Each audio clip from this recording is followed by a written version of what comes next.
ang ating gawin ngayon ay mag ano tayo? Isa ba yung Tagalog aning maghagpat? Yung i-ano natin ba di ko kabalog yung Tagalog sa maghagpat. Basta yung i-ready na natin itong mga ano natin mga green leafy. Kasi kailangan natin itong mga tiyay dahil kulang tayo sa tulog sa ating mga activities last few days. So lagyan ko ng sili ng dahon ng sili. Kasi wala naman akong pili sa mga gulay, mga tiyayin. Ang importante lang sa akin na nagpatan og tarong ba? Na hindi ko na alam kung ang say Tagalog sa hagpat basta. Ay, nako. Walang ibang taong kakain dito sa i-prepare ko ngayon mga te. Kasi wala namang laman yung grape. Sadyang inano ko na yan para malinisan na ni Tiyaying. Kailangan natin maglinis minsan ng ating kuan. Yung linis na linis talaga ba? Yun ang ibig kong sabihin. At pag mag-market na tayo, mag-grocery na tayo, ang importante, malinis na. Diba? Malinis na ang ating refrigerator. Kasi simula nung umalis si Nining, hindi na yan na defrost. Punasan ko na lang yung kung mayroon mga dugo diyan, mga ng isda, karne. Inano ko na lang, pinunasan ko ra mga tiyaying. Ito sino ba hindi talaga ako natutunan ko to kay Nining. Mga ganito. Kasi noong panahon ng kabataan ko, hindi ko nakita si tatay na nagulay ng ganito mga tiyaying. Malunggay lang, alugbati minsan nga lang yung alugbati. Ayaw niya yung slimy, yung danglog bitaw. Di kayo siya adtog danglog.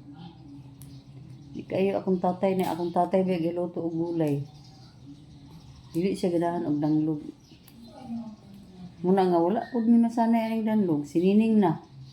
Yung pumunta yung nag-work pa si Nining dito sa bahay. Siya yung mahilig sa mga ganito. At natutunan ko na rin kumain ng mga kahit na yung mga medyo sa Tagalog ang sabay ko kanang basta kay kanang danglog lagi.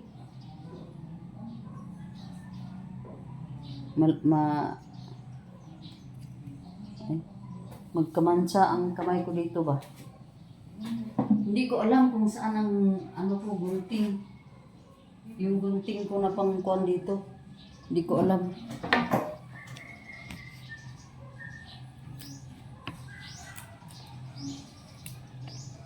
Lagyan ko ng kunti lang na talbos ng kamote mga tiyaying kasi mapait to. Ang importante lang sa akin may balik yung mga red blood natin na ninakaw ng mga bilasyon, mga kuha natin. Yung kunti lang ang tulog natin, ng mga insomnia. Ganun. Kunti lang, lagay. Mga 8 pieces.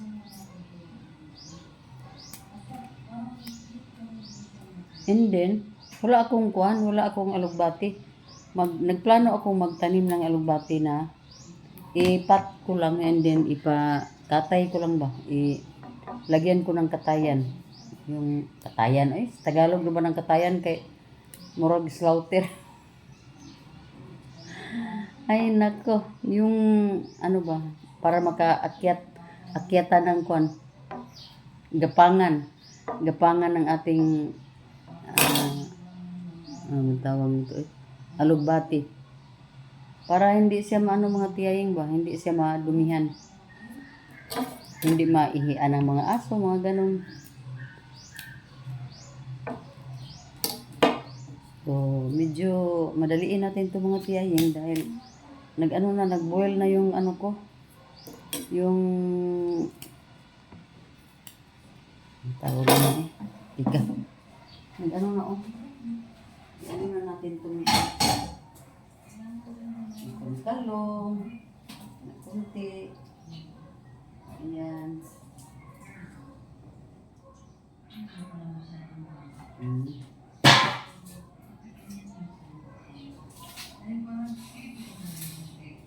Mm.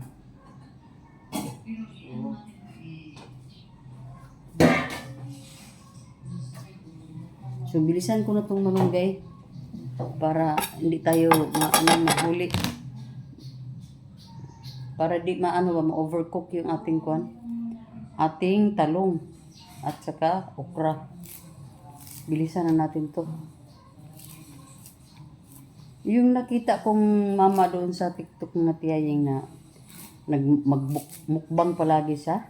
Yung malunggay niya, hindi niya, tinanggal sa mga tangkay nila. Ano lang, buong tangkay lang, buong ano ba?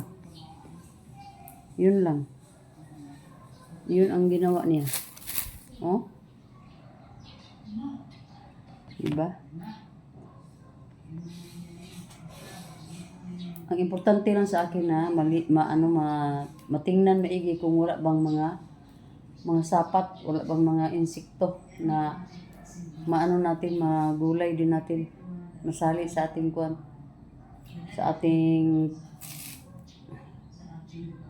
sa ating gulay. Bilisan ko lang mga tiyayang hindi na to kailangan na i-ano ko ng talaga yung mga tangkay i-ano ko mga ang importante na matanggal sa kasi ayaw ko nang ma-overcook yung natin yung talong. Pangit kasi kung ma-overcook. Ibang klaseng talong yan mga tiyaying. White, tawag niya green. Malambot lang, mabilis siya maluto. Mabilis siya mag-overcook. Kaya bilisan ko na lang to. Kasi napaka-importante ng malunggay ngayon. Kain tayo ng green leafy para maganda ang natin, ang digestion, maganda ang gamot kasi ito Napakagandang gulay itong moringa.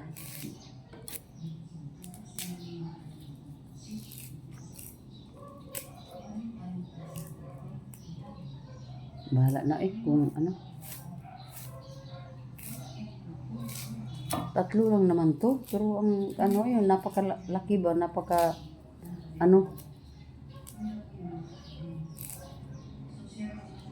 matagalan din tayo sa dito, pag tanggal ng kanyang mga dahon, pag hagpat ng gulis Bisaya bilisod lang ko ang Tagalog ba. Tingnan natin baka may mga spider. Walang to mga tiyaying, walang karne, walang isda. Pure gulay lang to mga tiyay kasi walang laman yung refrigerator natin. Hindi ako lumabas kanina, hindi ako nag-market dahil natulog ako kanina mga tiyay. Sa sobrang pagod ng ating mga biyahe natin. So ginawa ko, na lang muna. Na tulog lang ako ng mga ilang oras siguro yun.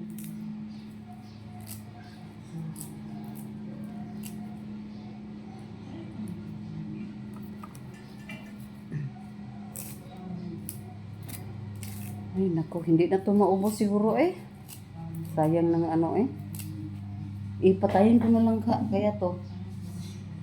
Patayin ko lang muna siguro kasi ayaw ko siya mga tiyay. Ayaw ko ma-overcook. Patayin ko lang muna yung pinatay ko na pala. Mauna ni siya. Paspasan na to nighagpat mga tiyay ha kay kuan para pagkatapos nito mga tiyay kakain na talaga ako. Kasi hindi naman si Walter dito kakain pag gabi na. Lalong-lalo na hindi pa ako nakapag-market. Sabi ko sa kanila, doon lang muna siya magkakain sa kanyang mama. Para wala na akong iba pang asikasuhin dito na kuwan. Kasi yun si Walter, ayaw yan kumain ng mga ganitong ulam. Hindi nga yan kakain ng kuwan may sabaw ng mga baboy, mga ganon. Prito lang talaga yan siya.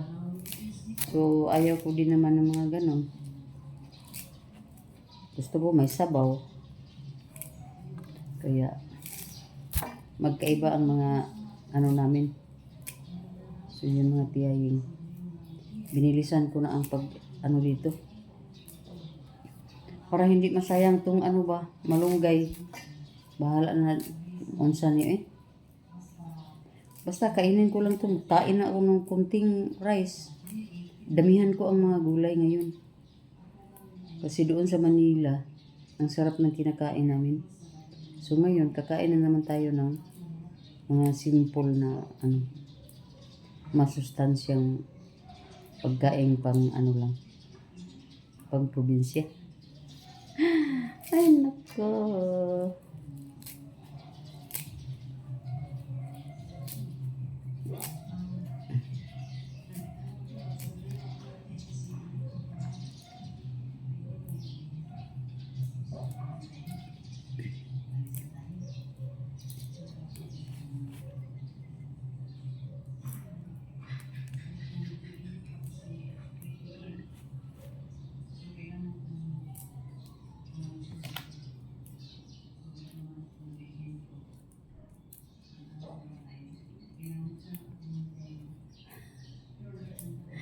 Hindi na wala nang boses. Hindi na nakapagsalita si tiyaying sa pagmamadali.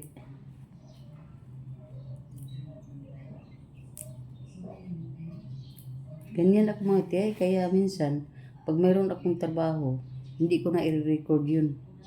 Dahil parang na ano ako basta may kamera. Gusto ko, harap ako sa kamera yung ano lang. Hindi masyado maano na mga trabaho. Hindi gaya ng iba, yung iba ba na ang galing nila eh. Tapos na. So mga tiyay, tapos na itong ano natin, hugasan na lang natin to. Ayan oh. Hugasan natin to mga tiyay at ano na natin doon sa ating dito. Sa ating gulay. Oh, see?